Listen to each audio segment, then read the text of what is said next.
Assalamualaikum warahmatullahi wabarakatuh. Alhamdulillah. Alhamdulillahi rabbil alamin. Alhamdulillahilladzi khalaqas samawati wal ard wa ja'ala adh-dhulumati wan nur thumma alladhina kafaru bi rabbihim ya'dilun.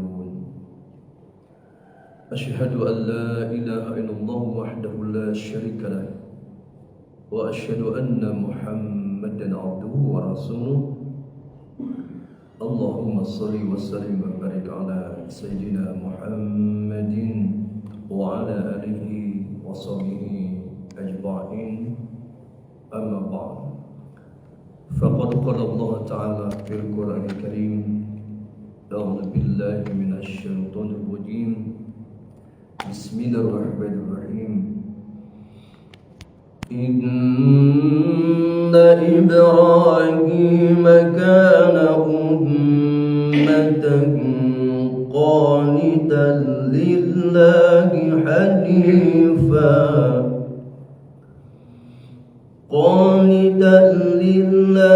حنيفا ولم يكن من المشركين شاكرا لأنعمه اجتباه وهداه إلى صراط مستقيم. وقال رسول الله صلى الله عليه وسلم إن هذا القرآن مكتوبات الله fata'allamu min matubatihi mastata'tum. Sadaqallah wa sadaqa Rasulullah sallallahu alaihi wasallam. Para alim ulama, para asatid, para hujjaj, ibu-ibu, bapak-bapak yang dimuliakan Allah Subhanahu wa taala. Alhamdulillah di pagi hari ini kita dapat bermuajahah, dapat bersilaturahim, khususnya dapat melaksanakan sholat subuh berjamaah ya. Saya kadang-kadang kalau waktu subuh karena tempatnya lumayan ya, takut kesiangan ya. Tapi alhamdulillah nggak kesiangan walaupun bangunnya agak maleman ya. Lumayan jam 2 ya, jam 2 sudah bangun, jam 11 belum tidur ya. Tapi tadi untuk menyemangati khususnya ya sebuah perjuangan ya. Terutama bahasan pagi hari ini tentunya materi sejarah yang sangat luar biasa yang harus kita betul-betul bisa pahami, yaitu napaktilas sejarah Nabi Ibrahim alaihissalam ya, membangun peradaban era baru. Jadi sisi lain tidak mungkin kita itu akan membangun sebuah peradaban ya kalau kita itu tidak mempunyai jukla kehidupan. Nah khususnya ya, salah satu jukla kehidupan kita itu adalah kepribadian Nabi Ibrahim alaihissalam. Dengan mukjizat Al-Quran Allah jelaskan ya, sejarah terkait Nabi Ibrahim alaihissalam. Padahal kita tahu bahwa Nabi Ibrahim alaihissalam itu lahir ya, kalau dalam referensi itu 2166 ya, 2166 sebelum Masehi. Itu lahirnya Nabi Ibrahim di Uruf, negeri Kaldan ya, Babilonia. Nah, sekarang itu Irak. Bisa bayangkan oleh ibu-ibu, bapak-bapak ya, dengan mukjizat kitab suci Al-Quran dijelaskan secara rinci. Bahkan ya, doa-doa yang dalam Quran itu sebagian besar adalah doa Nabi Ibrahim alaihissalam. Makanya pagi ini kita angkat sejarah beliau, apalagi terkait dengan hari raya Idul Adha. Itu terkait sejarah beliau, kemudian disempurnakan dengan diutusnya baginda Nabi Muhammad sallallahu alaihi wasallam. Nah, sebagai contoh misalkan ya, untuk mengukur ya bedanya mukjizat dengan bukan mukjizat. Nah, berarti kalau kita hitung dari Nabi Ibrahim kepada Rasulullah ya 2166 ditambah ya katakanlah 610 Masehi itu berapa ya? 2700 tahun lebih ya. Nah, sekarang saya tanya nih ibu-ibu yang hadir ya. Ini secara logika saja ya. Ada nggak yang hadir di sini bisa menyebutkan 7 turunan ke atas? Ada Bu? Nggak ada ya. Bapak nggak ada juga ya. Kenapa nggak dicatat ya? Itu kan penting juga ya. Makanya ada istilah kan 7 turunan, artinya tidak habis. Itu angka 7 itu angka luar biasa ya, termasuk surah Al-Fatihah ya, 7 ayat. 7 lapis langit, 7 lapis bumi, 7 lapis air lautan. 7 putaran tawaf ya. 7 bolak-balik sa'i. Itu angka 7 semua. Bahkan semua ya yang ada di alam ini itu ada seorang ahli geologi itu kelipatan angka 7. Termasuk jarak antara satu gunung dengan gunung misalkan 70 km dan seterusnya. Nah, pertama yang harus kita pahami adalah kepribadian Nabi Ibrahim alaihissalam untuk membangun peradaban era baru. Tadi saya sampaikan firman Allah Subhanahu wa taala pada surah An-Nahl surah 16 ayat 120 ya, sampai 123. A'udzu billahi minasyaitonir rajim. Inna Ibrahim kana ummatan qanitan lillahi hanifa wa lam yakun minal musyrikin syakiran li an'umi. Di sini ada 5 karakter ya. Nanti tambah 3 karakter pada surah Hud surah 11 ayat 75 ya. Ini untuk apa? Untuk mencapai membangun peradaban era baru khususnya Indonesia. Karena kita harapkan ya kebangkitan Islam itu di Indonesia. Kita harus bangkit. Kenapa? Karena yang belum memberikan ya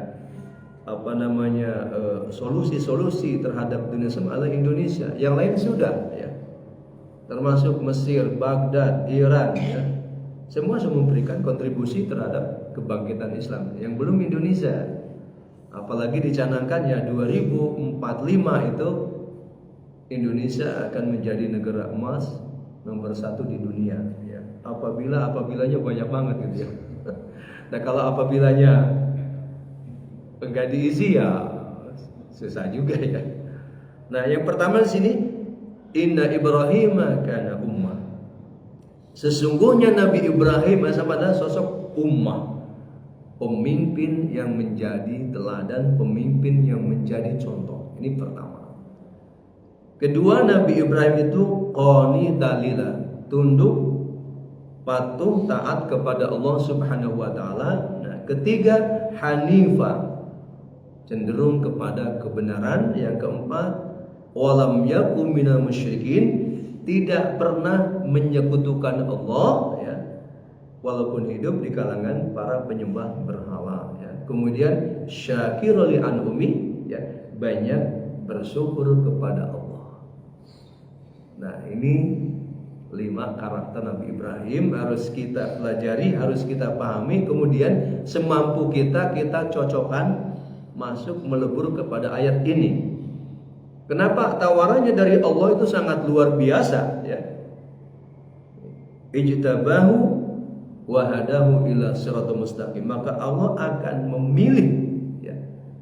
Allah akan memberikan petunjuk menuju jalan yang lurus ya. Orang yang mempunyai 5 karakter ini khususnya kepada Nabi Ibrahim juga akan Allah berikan kepada kita yang mencocokkan pribadi ini. Bukan hanya itu, wa atainahu fid dunya hasanah wa innahu fil akhirati laminas sholihin. Juga Allah akan memberikan kebaikan di dunia dan di akhirat akan dikumpulkan bersama orang-orang yang soleh.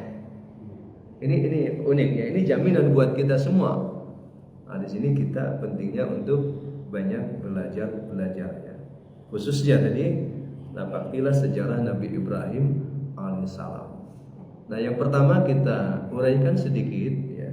Mungkin nanti ada diskusi barangkali ya. Pertama, ummah ya. Nabi Ibrahim itu sosok pemimpin yang menjadi tauladan. Nah, keteladanan Nabi Ibrahim itu dipraktekkan langsung dalam kehidupan. Gimana perjuangannya yang sangat berat ya, usia 16 tahun sudah dibakar hidup-hidup ya. Usia 14 tahun itu sudah menggunakan akalnya mencari hakikat kebenaran hidup. Kenapa? Karena masyarakatnya para penyembah berhala. Logikanya main. Masa ya berhala yang dibikin sendiri kok disembah? Sampai nanti itu ada sisi kecocokan Nabi Ibrahim dengan umatnya, Rasulullah juga dengan umatnya ya. Kita tahu bangsa Arab Quraisy ketika Rasulullah diutus juga banyak para penyembah berhala. Termasuk sahabat Umar bin Khattab ya, kadang-kadang katanya suka nangis, suka ketawa. Kenapa? Dulu waktu jahiliyah bikin patung ya dari roti ya, udah disembah dimakan katanya gitu. Nah, pertama dari untaian doa Nabi Ibrahim. Khususnya pada firman Allah surah Al-Baqarah ya, mulai ayat 126 sampai 129. Ini kehebatan mukjizat Al-Qur'an tadi. Ribuan tahun ya bisa menjelaskan secara rinci apa yang dilakukan oleh Nabi Ibrahim alaihissalam. Kalau tadi kita 7 turunannya udah mentok ya. Mentok paling mungkin 4 ya. Ada 4 ya. 4 lumayan lah. Nanti dicatat supaya nanti turunan ke bawahnya itu bisa 7. Barangkali kalau sudah 7 itu nanti bisa nyambung ketemu gitu ya. Ini sisi. Nah, di situ sebagai pemimpin Nabi Ibrahim berdoa, mendoakan ya. Rabbi ij'al hadzal baladan amina warzuq ahlahu minas samarat. Ini doa Nabi Ibrahim. Bayangkan ibu bapak ya, setelah sekian tahun hijrah maksudnya ya. Pertama itu kan di negeri Kaldan, Irak ya, Babilonia, kemudian hijrah ya setelah sekian tahun setelah pembakaran ya, hidup-hidup itu ya dibakar hidup-hidup. Tapi karena pertolongan Allah ya, api yang panas itu jadi dingin dan keselamatan bagi Nabi Ibrahim ya. Sampai ditonton oleh Raja Namrud ya, raja yang dolim sama masyarakatnya. Ternyata setelah kayu bakarnya habis ya, Nabi Ibrahim lagi sholat. Udah katanya ya, jangan diteruskan, percuma katanya. Itulah kebesaran Allah, pertolongan Allah. Kemudian hijrah ke Palestina, dari Palestina hijrah ke Syam, Syria, kemudian ke Mesir. Di Mesir 5 tahun ya, singkat ceritanya. Dan dari Mesir itu diusir sama Firaun Mesir. Jadi Firaun itu udah ada di zaman Nabi Ibrahim ya.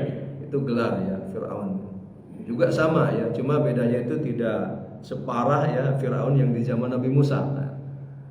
Nah, kalau di zaman Nabi Ibrahim itu memang Firaunnya nggak boleh lihat cewek cantik ya. Kalau dibawa sama suaminya bunuh, dibawa ke istana.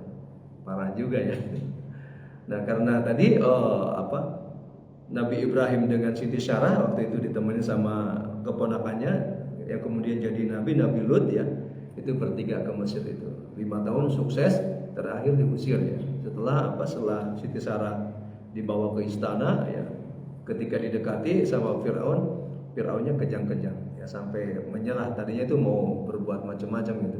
Akhirnya selamat. Setelah itu diusir ya, suruh pergi dari Mesir, tapi dikasih hadiah yaitu Siti Hajar. Nah, Siti Hajar itu kan versi Yahudi, budak hitam, bukan cantik ya. Siti Hajar itu cantik. Nah, kemudian kembali ke Palestina. Di Palestina itu beberapa tahun kemudian tetap Siti Sarah ternyata belum hamil juga. Akhirnya Siti Sarah menyuruh Siti Hajar agar dinikahi oleh Nabi Ibrahim. Nah, ternyata agak berapa lama kemudian hamil ya, singkat cerita lahir ya, yaitu namanya Nabi Ismail. Kemudian suruh bawa pergi yang jauh ya, dari Palestina ke arah barat ya, itu kalau tidak salah sekitar satu perjalanan itu 4 bulan ya. Yang akhirnya sampai di tanah tandus yang enggak lama kemudian baru sampai suruh ditinggal. akhirnya ditinggal. Nah, disitulah sejarah Siti Hajar Safa Marwah ya, jalan kaki, kemudian Nabi Ismail muncullah air Zam-Zam. Itu sejarahnya seperti itu. Nah, di sini doa pemimpin itu bagaimana agar tercipta suatu masyarakat, suatu bangsa, negara itu yang aman ya. Rabbi ij'al hadzal baladan amina. Nah, ini tugas pemerintah ya. Tugas para pemimpin, dari pemimpin yang nomor 1 sampai terbawah itu bagaimana agar bisa menciptakan masyarakat yang aman, damai, tentram. Juga tidak cukup aman, damai, tentram, tapi warzuq ahlum nasamarat ya. Berikan rezeki ya untuk masyarakat dari buah-buahan. Itu simbol ya, buah-buahan itu. Ya, kecukupan, kesejahteraan. Tugas pemimpin itu pertama, di samping memberikan keamanan, kenyamanan, juga kesejahteraan. Nah, ini yang paling utama ya. Kita sudah sejahtera belum ya? Sudah sejahtera ya kita ya? Ya? Belum ya? Ya, mudah-mudahan kedepannya. Kenapa? Kekayaan Indonesia itu Masya Allah yang luar biasa ya. Saya sering berpikir gitu. Kenapa? Karena tadi ketika Al-Quran bicara kauniyah itu seakan-akan bicara Indonesia, maksudnya itu. Indonesia itu Allah berikan ya melebihi bangsa-bangsa yang lain ya. Termasuk tadi kekayaan alamnya, keindahan alamnya itu luar biasa. Ikannya aja nggak habis-habis nih. Cuman kembali lagi ya, ada teman saya di pasar ikan ya, tinggalnya itu. Pasar ikan kan tempat ikan. Itu ikan-ikan yang nomor 1 itu dibawa ke luar negeri dijualnya, yang dikasih kita. Nah, ini harusnya ada pemerataan. Itu dia. Ini yang belum pemerataan. Kenapa? Karena belum mencontoh Nabi Ibrahim ya. Tadi bagaimana pemimpin itu memberikan tadi kedamaian, ketenangan, ketentraman, juga memberikan kesejahteraan. Nah, ini yang dimaksud teladan ya. Kemudian yang kedua ya, pada doanya 127-nya ya, Rabbana taqabbal minna innaka antas samiul alim. Wahai Rabb, terimalah amalan-amalan kami ini ya, dalam rangka apa? Membangun Ka'bah. Ketika itu ya contohnya. Ya, kita berarti kan ini namanya membangun Ka'bah itu membangun peradaban sekarang itu gitu maksudnya itu. Jadi yang diminta oleh Nabi Ibrahim agar ketika selesai membangun Ka'bah itu menjadi amal jariah, nggak minta upah, nggak minta bayaran kepada Allah, tetapi bagaimana agar menjadi amal jariah. Bayangkan sekarang gitu ya, setiap hari itu jutaan manusia ya, tawaf ya, itu amal jariah Nabi Ibrahim alaihissalam. Kenapa? Satu sisi Nabi Ibrahim itu melihat ya dengan mata hatinya itu peristiwa yang akan datang yang hebat ketika manusia dikumpulkan di padang mahsyar. Ini masalahnya. Nah, kalau amalnya nggak cukup, khawatir gitu maksudnya. Nah, kita bagaimana kita pun ya semampu kita manfaatkan waktu yang Allah berikan kepada kita untuk berbanyak ibadah-ibadah kepada Allah. Yang konsepnya sederhana dulu pernah saya sampaikan ya, soldi baso mi amah ya. Soldi baso mi amah. Ada baksonya, ada mie-nya juga gitu ya. Yaitu sholat, zikir, baca Quran, sedekah, ya, silaturahmi, kemudian mempertahankan akhlakul karimah, budi pekerti yang baik. Ini kunci hidup ya. Sholli basomi amah. Mencontohnya tadi, mencontoh Nabi Ibrahim, otomatis mencontoh baginda Nabi Muhammad SAW. Kemudian Nabi Ibrahim melanjutkan doanya. Rabbana waj'alna muslimaina laka wa min dzurriyyatina ummatan muslimatan